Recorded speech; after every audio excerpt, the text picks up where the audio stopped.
हर माह दो चतुर्थी व्रत रखे जाते हैं। संकटी चतुर्थी गणेश भगवान को समर्पित है। जहां कृष्ण पक्ष में पड़ने वाली चतुर्थी को संकटी चतुर्थी कहा गया है, वहीं शुक्ल पक्ष में पड़ने वाली चतुर्थी विनायक चतुर्थी के नाम से जानी जाती है।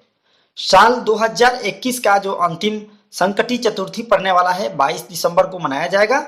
संकटी चतुर्थी के दिन व्रत रखकर भगवान गणेश की पूजा की जाती है। मार्गशीर्ष माह की शुक्ल पक्ष चतुर्थी के दिन विनायक चतुर्थी का व्रत और पूजन किया जाता है। इस दिन भगवान गणेश की पूजा और उपासना की जाती है। इस बार विनायक चतुर्थी 7 दिसंबर प्रातः 2:31 पर लगेगी, जो कि उसी रात 11:40 पर समाप्त हो जाएगी। मंगलवार के दिन होने के कारण ये अंगारकी विनायकी चतुर्थी के संयोग का निर्माण कर रहा है। कहते हैं कि भगवान गणेश का पूजन दोपहर में करना शुभ माना जाता है।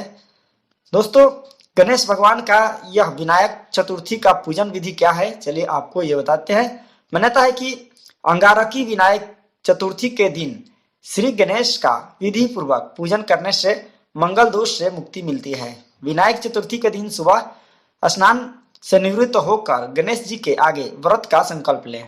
गणेश जी का पूजन शाम के समय पीले रंग के वस्त्र पहनकर आपको करनी चाहिए। पूजन के दौरान पहले गणेश जी को लाल सिंदूर से तिलक करें। इसके बाद धूप, दीप, अक्षत, नैवेद्य ये सब चीजें चढ़ाएं। मान्यता है कि गणेश जी को पूजा में लड्डू और दुर्वा का भोग जरूर लगानी चाहिए। इसके बाद भगवान गणेश के मंत्रों और स्तुति पाठ का आपको जाप करना चाहिए। पूजन के अंत में आरती आपको निश्चित रूप से करनी चाहिए। श्री गणेश चतुर्थी व्रत की पौराणिक कथा। दोस्तों, कथा के अनुसार एक बार भगवान शिव तथा माता पार्वती नर्मदा नदी के किनारे बैठे थे। वहां माता पार्वती ने भगवान शिव से समय व्यतीत करने के लिए चौपर खेलने को कहा।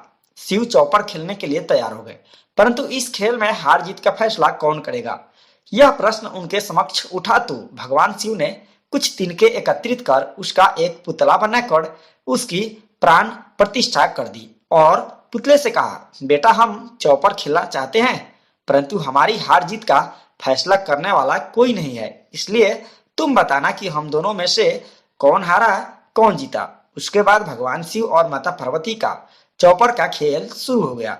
यह खेल 3 बार खेला गया और संयोग से तीनों बार माता पार्वती ही जीत गई।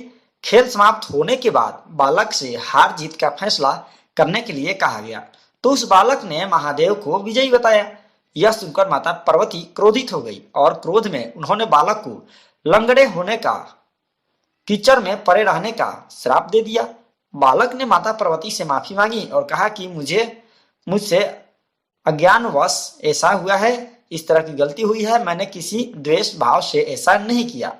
बालक द्वारा क्षमा मांगने पर माता ने कहा, यहाँ गणेश पूजन के लिए नाग कन्याएं आएंगी, उनके कहे अनुसार तुम गणेश व्रत करो, ऐसा करने से तुम मुझे प्राप्त करोगे। यह कहकर माता पार्वती शिव के साथ कैलाश पर्वत पर चली गई। 1 वर्ष के बाद उस स्थान पर नाग कन्याएं आई। तब नाग कन्याओं से श्री गणेश के व्रत की विधि मालूम करने पर उस बालक ने 21 दिन लगातार गणेश जी का व्रत किया। उसकी श्रद्धा से गणेश जी प्रसन्न हुए। उन्होंने बालक को मनोवांछित फल मांगने के लिए कहा। उस पर बालक ने कहा, हे विनायक, मुझ में इतनी शक्ति दीजिए कि मैं अपने पैरों से चलकर अपने माता पिता के साथ कैलाश पर्वत पर पहुंच सकूं और वे यह देख प्रसन्न हो। तब बालक को वरदान देकर श्री गणेश अंतर्ध्यान हो गए। इसके बाद वह बालक कैलाश पर्वत पर पहुंच गया और कैलाश पर्वत पर पहुंचने की अपनी कथा उसने भगवान शिव को सुनाई। चौपर वाले दिन से माता पार्वती शिव जी से विमुख हो गई थी, अतः देवी के रुष्ट होने पर भगवान शिव ने भी बालक के बताए अनुसार 21 दिनों तक श्री गणेश का व्रत किया। इस व्रत के प्रभाव से माता पार्वती के मन से भगवान शिव के लिए जो नाराजगी थी वह खत्म हो गई। तब यह व्रत विधि भगवान शंकर ने माता पार्वती को बताई। यह सुनकर माता पार्वती के मन में भी अपने पुत्र कार्तिकेय से मिलने की इच्छा जागृत हुई। तब माता पार्वती ने भी 21 दिन तक श्री गणेश का व्रत किया तथा दुर्वा, फूल और लड्डुओं से गणेश जी का पूजा अर्चना किया। व्रत के 21वें दिन कार्तिकेय स्वयं माता पार्वती से आ मिले। उस दिन से श्री गणेश चतुर्थी का यह व्रत समस्त मनोकामनाओं की पूर्ति करने वाला व्रत माना जाता है। इस व्रत को करने से मनुष्य के सारे कष्ट दूर होकर मनुष्य को समस्त सुख सुविधाएं प्राप्त होती है।